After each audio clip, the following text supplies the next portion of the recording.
Anna Claire, do you like debating intense? It's an interesting experience, that's for sure.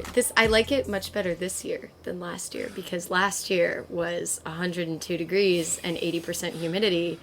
So this is much better. This year, Vermont is a lovely place to be. Last year, it was Yes. pretty miserable, and we were debating in the sunniest parts of the Coolidge Foundation's area. This year, we're at least around trees, and it's shady. Yes, much better. And a much more convenient location, too. We're not trekking all the way to the other side of the large tent. It's true, and I don't think I've ever done a debate tournament surrounded by mountains I can see at all times. Usually we're in kind of cramped high school buildings or maybe the odd college campus that lets us use a building they don't really care about, and that sort of thing. It's much more beautiful to do debate in this setting, I think. For sure. There's a kind of natural beauty to it. There is. Welcome, ladies and gentlemen, to a special summer episode of What's the Res, an ongoing conversation about the current resolutions in the world of high school debate. As you know, if you've been listening to our show, we're currently on our summer break, so we're not actually doing our normal resolution analysis episode today. Instead, I'm currently with my students up in Vermont. We're in the thriving 1 square mile metropolis with no cars nearby in Plymouth Notch, Vermont. The birthplace of Calvin Coolidge. We're recording this on the 4th of July, Coolidge's birthday, and of course, America's birthday. So what better time and place to have a good conversation? So I'm here with my students. We had 5 students from Thales Rollsville who qualified for the Coolidge Cup tournament this year, and we're here watching the final rounds today. My guest on this episode is Anna Claire. Anna Claire, I don't know your last name. What is your last name? Spletstozer. Oh my! Yes. Could you say that again slowly? Spletstozer. Whoa! What's the origin of that name? It comes from Germany. I believe it means woodcarver or woodcutter. Well, So I feel just at home with all of these forests around me. That's fantastic. My guest this episode is Anna Claire Spletstozer. And Anna Claire just graduated high school. She's headed to Whitworth University in the fall. And she is a very experienced debater. And on this episode, I wanted to hopefully get her story and then turn the corner to discuss what's going on with gender bias in the wider debate world, particularly inside of public forum. But before we get there, Anna Claire, tell us how you got into debate, why you do this, and what's your story with debate? Well, my dad jokes that the moment I began to talk, he knew that I was made for debate. But I wasn't actually able to participate in competitive debate until moving to California from Minnesota when I was in 10th grade. So the summer after 10th grade, the summer after 9th grade, we moved to California, and I started going to a school that offered a speech and debate program. But at the time, it was actually just a debate program. When I began competing in debate, I immediately fell in love with it. I started in public forum, and since then I've dabbled in parliamentary. I've done some research into big questions, and I helped found our speech team in the following year. I really love speech and debate. I think the community is extremely unique in its ability to host conversations in tents in the middle of Vermont summer, but also to bring people together from a lot of different walks of life that might not otherwise meet. Speech and debate are both events that I think provide very unique benefits. And every event, I believe firmly, is suited towards different purposes and was created with different ideas in mind and resolutions that you can debate and ways of debating and ways of looking at different issues. I think I just love the diversity of ideas that you get to approach in all different things, and I've fallen in love with it and haven't looked back since. That's wonderful. Well, do tell us. I know you mentioned you were at NSDA Nationals last week, if I remember correctly, or No. No. So is Coolidge Cup the national tournament that you go to, or are there other Yes. national tournaments? What kind of circuit do you compete in throughout the year? I compete very locally, so the interesting story behind that is that I really wanted to be on the national circuit, and then kind of decided that it would actually be better for me to stay close to home, that I wanted to be with my team, and particularly with our speech team as it continued to grow and develop, getting them plugged into the community that we have. So we compete with CHASA, California High School Speech. What is CHASA?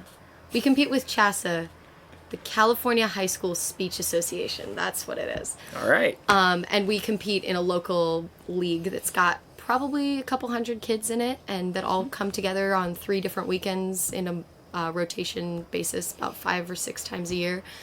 And it's really, really exciting, and we have a lot of fun. Oh, that's great. We have a similar kind of league in North Carolina. They call it the Dogwood Speech and Debate League, and it's probably got, I don't know, 60 or 70 schools and of various sizes. They do 6 tournaments a year within 90 miles of Raleigh. So it makes for easy single day travel, which is, I find, is pretty important for high school students. Definitely. It's really hard to do overnight trips, and then we got to involve logistics, and there's a lot more parent contact, and we need help and all that stuff. It's much easier to go for a single day.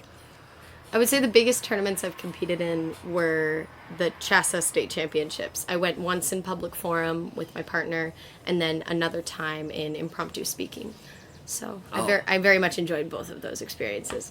Impromptu is one of my favorite speech events in college. What other speech events do you enjoy?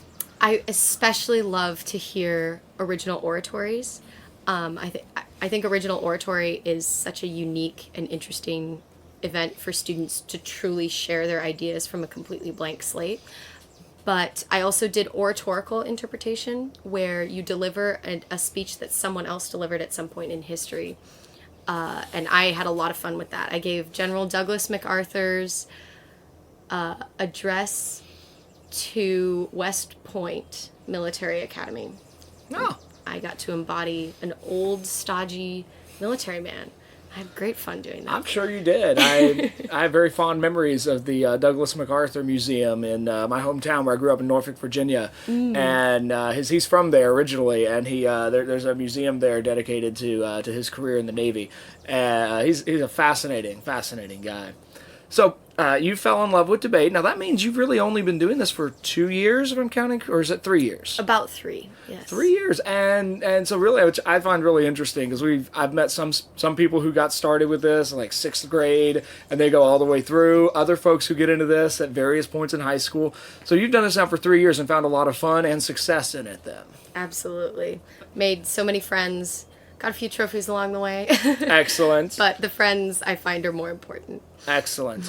Well, you got me intrigued yesterday as we were talking, and you told me a story about something that happened at NSDA Nationals in Dallas last week, and that gave me the idea for this conversation. So could you kind of repeat that story about what happened with a female competitor at Nationals? Yeah. What was going on there?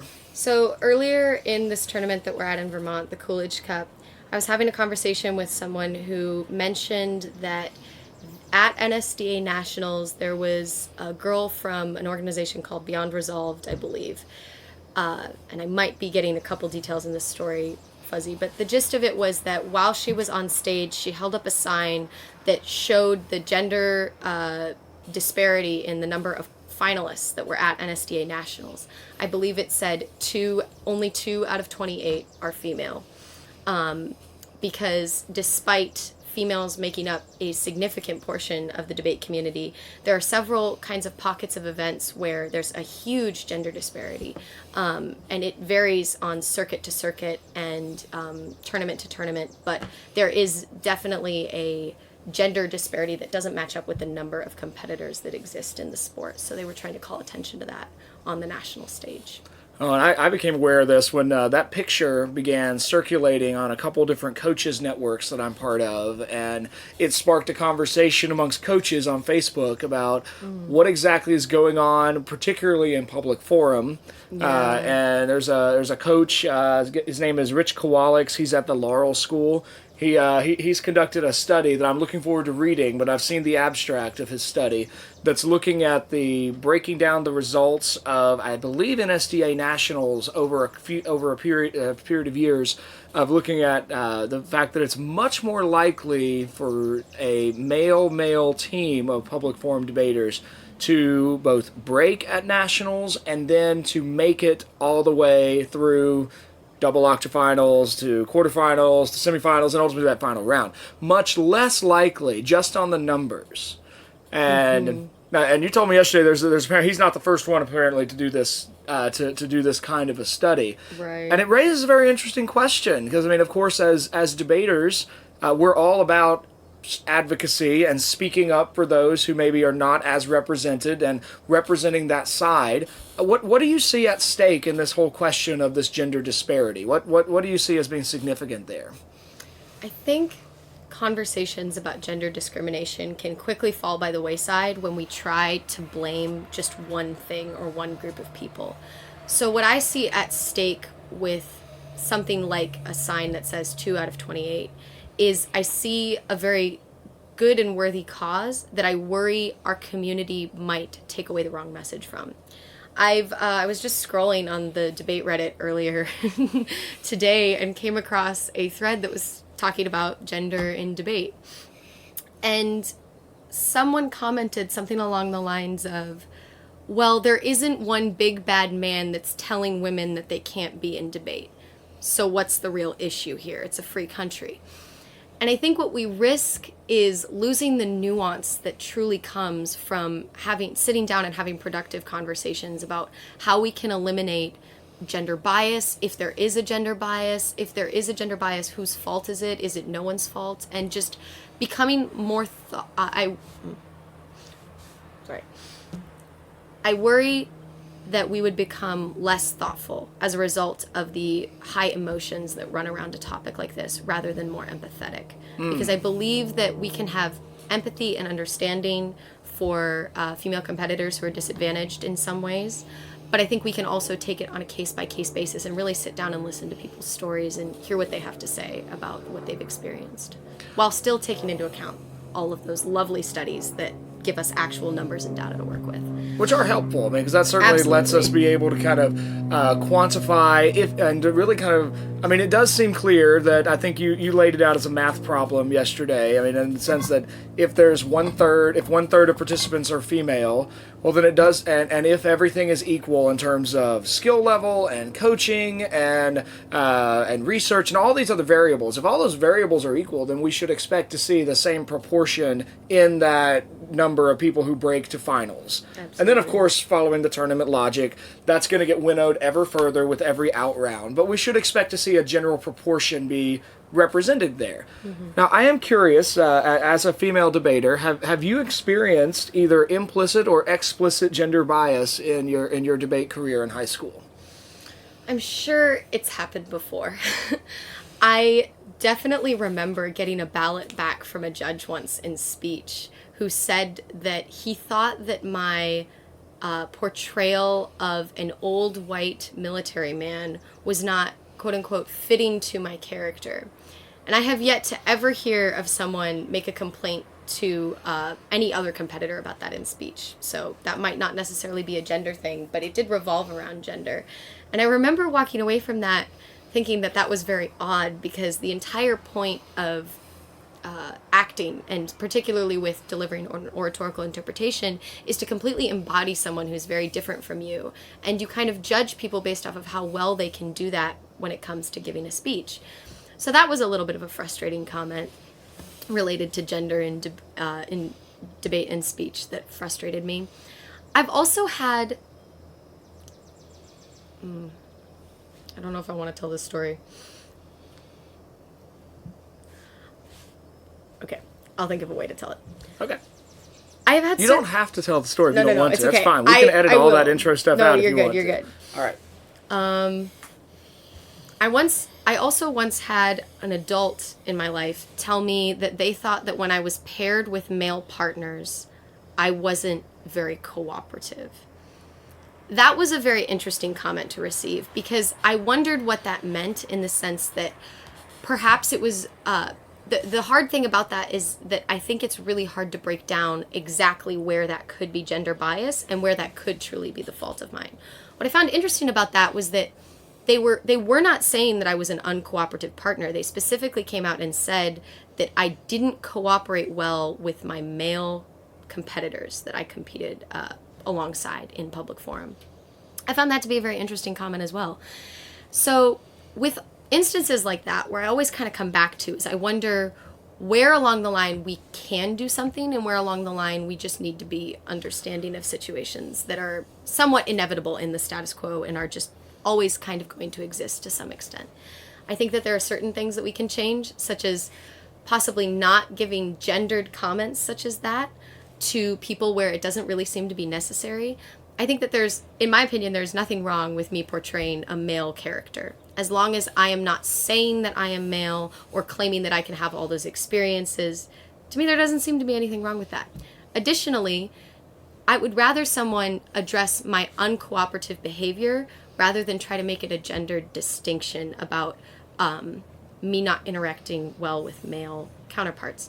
I also think that crossfire certainly contributes in public forum. Oh, please say more about this. I want to hear more about this. Crossfire in public forum most definitely contributes to a kind of, at the very least, gender clash that And just we don't see. just for any of our listeners who maybe are not well versed yet in public forum, the way public forum in many other debate formats, they use cross examination, where one debater will ask specific questions to the opponent, and those questions must then be answered, and it's just a Q&A exchange. Crossfire is much more fluid, and it's in part intended to eventually have four people all asking questions and answering each other at once. And there's this odd, I think it's odd at least, there's this odd bit where a bit of aggression looks good in crossfire, but it's also, when you're dealing with novice rounds, it's also easy to look like a bully. So it's just a very different dynamic. So with that explanation, what are your thoughts on cross-ex versus crossfire?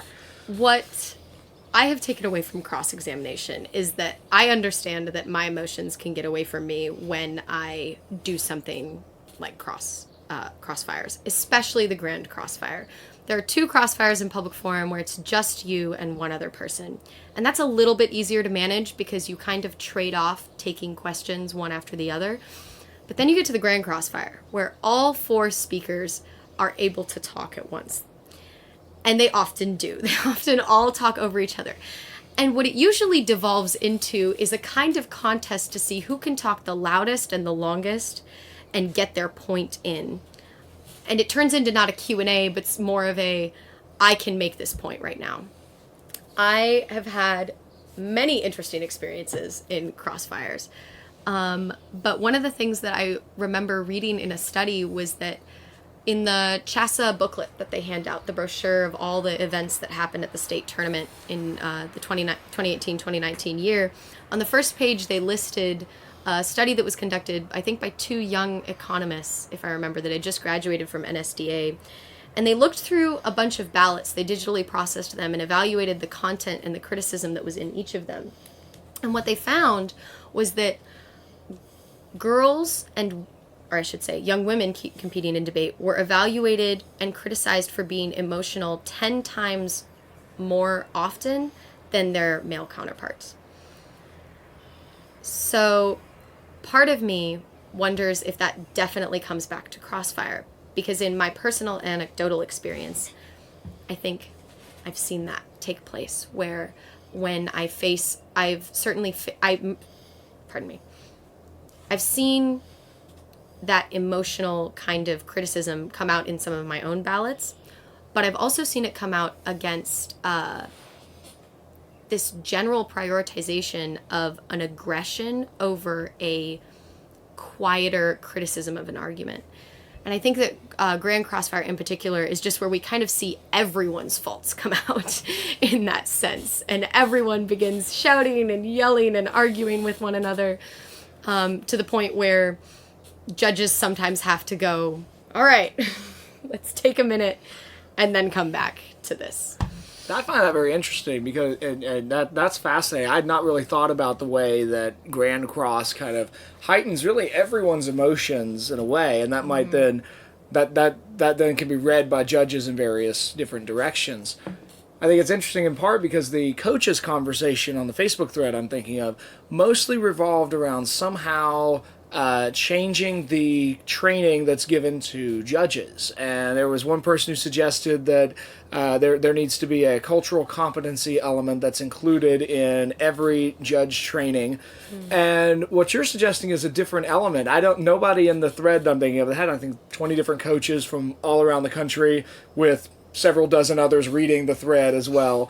They were not nobody suggested that really maybe we need to think about changing the way Grand Crossfire is structured. And maybe that's the structural element that could be changed, which strikes me as much more feasible of a change than somehow, because the way judges training is handled, it varies from tournament to tournament, from region to region, and attempting to kind of apply a national solution on that kind of such a decentralized game, I don't know that would be very effective. Yeah. I think what you just said leads me to an interesting thought about the nature of how we deal with all different kinds of discrimination. Because there is obviously no need for a law or a rule of some sort in the NSDA handbook that says you can't discriminate based on gender. What it really comes down to is differences in gender, I think, have a lot of implications for how we interact with each other. And to some extent, that's something that I know in my own personal experience I want to prioritize more with the young girls, and I shouldn't say young girls, pardon me.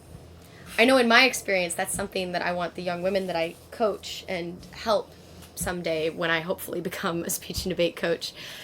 That's something that I want to instill in them, is that kind of confidence that they can push back and match the level of their competitors, but that also there is value in maintaining a sort of non-aggression towards your opponent and simply a logical rebuttal to arguments.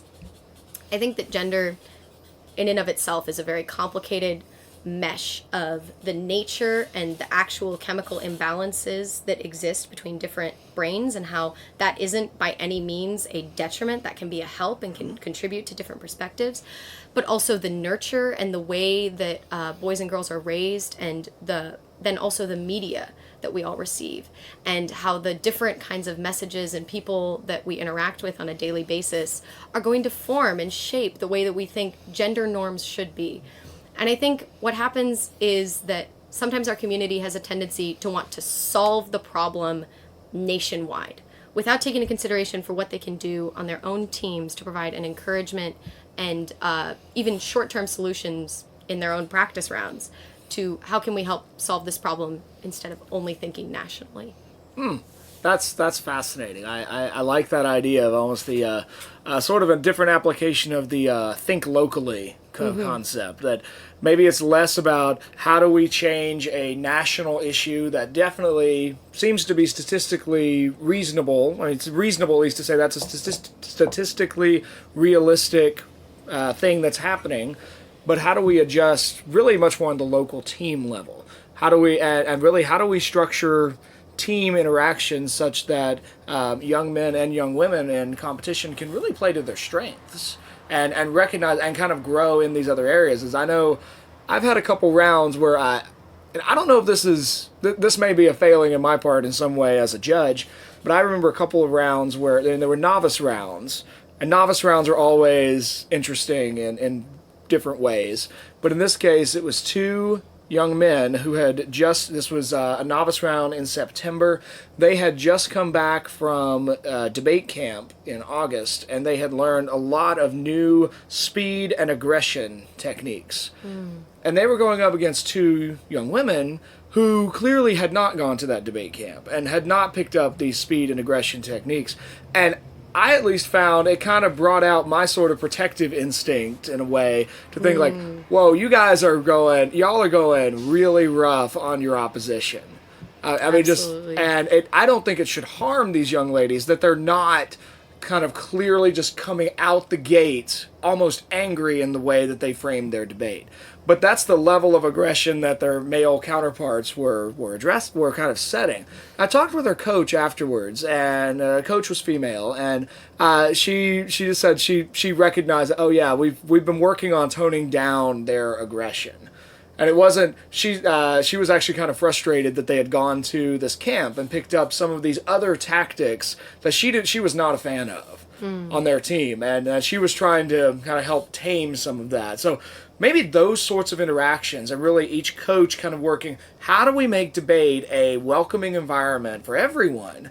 And how do we kind of recognize, okay, I may have these tactics, but my opponent clearly does not have the same level of instruction in these tactics. So what do I bring to this particular conflict? While also knowing it's a competition we want to win, but how do we play the game in such a way that we do it in a respectful and dignified way across in the competition?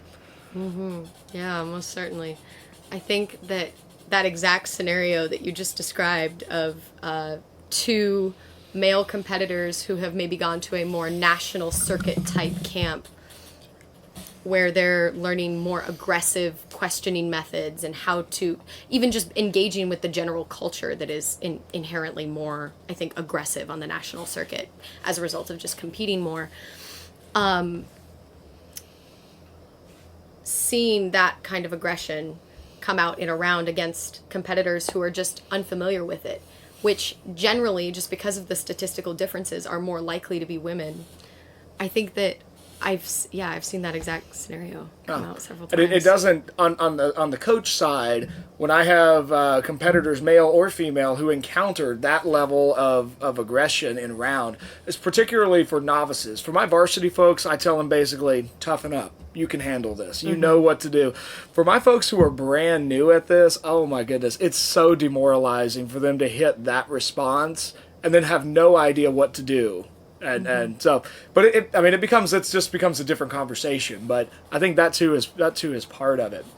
Now, well, let me ask you one last question, kind of on this topic, and we probably should shift gears a little bit. But I think I know your answer to this question, but I do want to ask you: is debate that young women can in fact study and should play, and if so, why? Sorry, could you ask the question? Yep, I can repeat that question. Is debate a game that young women can in fact study and should play? And if so, why? Absolutely.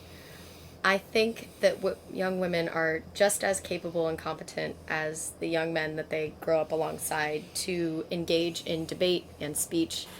I think that the reason why they're completely competent and capable is because at the end of the day, logic has no gender. When we talk about economics and when we talk about actually sorting through logical fallacies and making syllogisms and building arguments and contentions, those have no gender. And because they have no gender, both the male and the female brain are perfectly competent and capable of interacting with that. What becomes tricky is then how can we more helpfully engage those differences in the male and female brain around interacting around those things and value some of those differences that they bring towards an approach. I think taking things on an individual case-by-case basis, by having coaches be familiar with their teams, by having team captains be supportive of kind of their underdog members, whether they be male or female, and just don't have those aggressive techniques. By coming alongside all of the individuals and taking things on a case-by-case basis, we can help form our teams into who we want them to be and make sure that both male and female competitors have an equal ability to at least get to the stage someday. And hopefully someday that statistic of 2 out of 28 will be even 14 out of 28. That'd be very exciting. Well, Anna Claire, thank you so much for coming on the show today. Do tell us a little about your high school, because I know you said it was called the Cambridge School, and Yes. My understanding is that it's a bit of a unique place. So tell us a little about your high school and how. I'll just leave it at that. Tell us a bit about your high school. So I know I mentioned that I've only been at my high school for 3 years, but the people that I have grown up alongside there in these past 3 years are truly my family at this point. Whether that be my teachers almost acting as kind of an extended family member or my classmates being like second siblings to me. Our school is a really special place. It's a classical Christian school where... I'll wait a minute for that to go by. Our poor sound engineer, Noah, is just groaning inside at the truck that just rolled by. As I mentioned, we are recording this outside in a tent, so this is not going to be our normal audio sound. Anyway, back to the Cambridge School. You said it was a classical Christian school. Mm-hmm. The Cambridge School is a classical Christian K-12 school that I've been at now for 3 years. I went to a classical high school when I was in Minnesota. But the rhetoric program and the abilities to deal with the third stage of classical education were kind of lacking. So classical education, we actually have a strong emphasis on the grammar of subjects and learning the technical know-how of those in the first stage, then following through with the logic stage, where we teach everyone how to interact with syllogisms, how to create crayas, how to write arguments, and then finally closing in the rhetoric stage, where we kind of teach our students both how to understand the more nuanced aspects of the world that they're interacting with when it comes to both their faith and their subjects that they're studying, and also how to go out and speak into that in an articulate manner. So part of our school is that all of our students are required to take a speech and debate class in 7th and 8th grade, and then to compete on our varsity speech and debate team when they're in 9th grade. Whoa. So our public forum team is very large.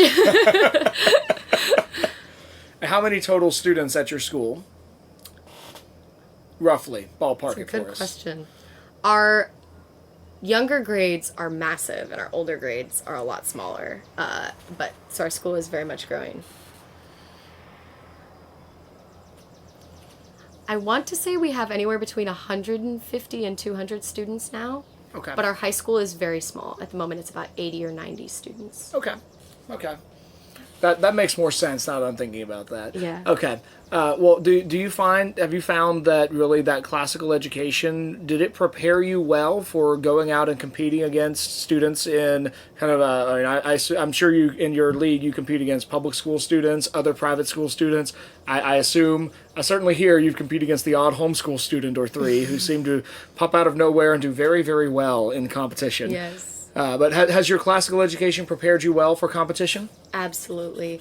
The ability not only to compete well, but also to empathetically engage with your competitors and to interact with a whole host of ideas outside of the debate round, I think has been taught to me and instilled in me by all of my teachers and by the very nature of our education.